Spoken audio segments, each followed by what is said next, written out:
ईदगाह मुंशी प्रेमचंद जी द्वारा रचित 1933 में चांद पत्रिका से प्रकाशित हुआ था। यह उनकी एक सफल कृति रही है। बाल मनोवैज्ञानिक पर आधारित यह कहानी बहुत ही प्यारी और छोटी है।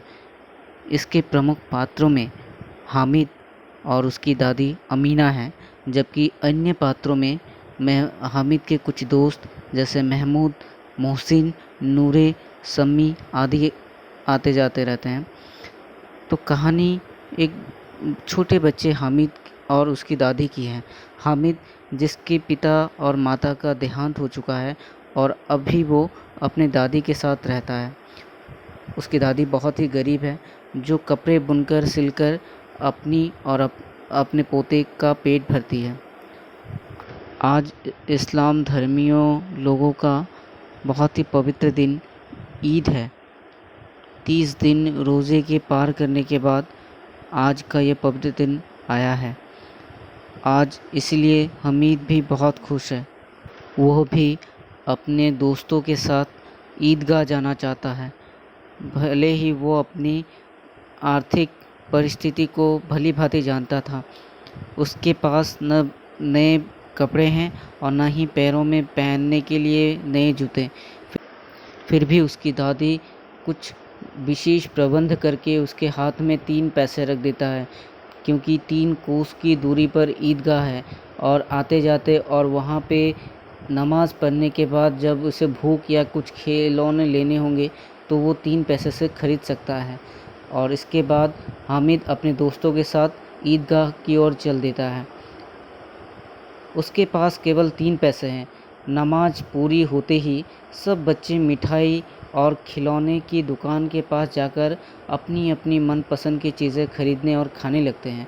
हामिद का भी उनके दोस्तों को देखते हुए उसका जी तो ललचाता है, मगर उसके पास 3 पैसे होने के कारण वो अपने मन को मार कर रह जाता है। और उसके दोस्त इसी प्रकार खाने और खिलौने खरीदने में लगे रहते हैं। तभी हामिद के मन में एक बार विचार यह भी आता है कि ये कैसे दोस्त है मेरे। जब कुछ खाना होता है या कुछ खिलौने देखना होता है या खेलना होता है तब इन्हें मेरी याद नहीं आती। केवल कुछ काम अगर आन पड़े तो इन्हें मेरी याद आती है।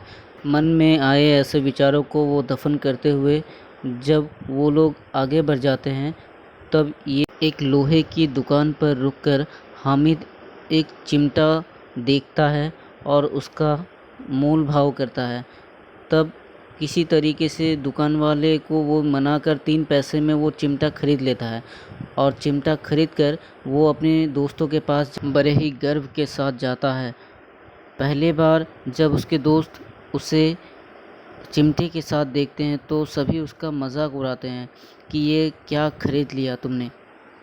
हालांकि हामिद को भी ये बात भली भांति पता थी कि उसके चिमटे में ऐसी कोई ख़ास बात नहीं है जितना उनके प्यारे प्यारे खिलौने में है।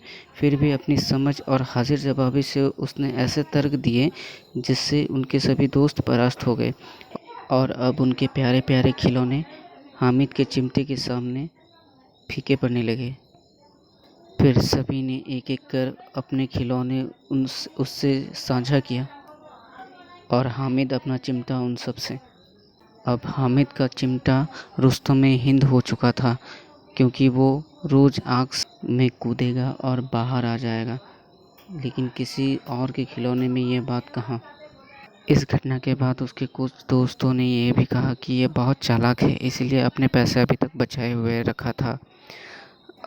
अब सिर्फ घर पहुंचने तक की ही देर थी कि एक एक करके उनके सभी प्यारे खिलौने टूटने लगे। सिर्फ हामिद और उसके चिमटा ही अभी तक बचा रहा।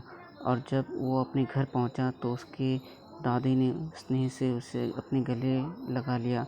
और जब दादी ने उसके हाथ में वो चिमटा देखा तो पहले तो वो बहुत नाराज़ हुई और कहा कि तुमने ये क्या उठा लिया, तुम्हें दुनिया की समझ नहीं है, तुम्हें किसी ने ठग लिया और तुम्हें पैसे मैंने मेले में कुछ खाने और कुछ खिलौने खरीदने के लिए दिए थे, न कि चिमटा।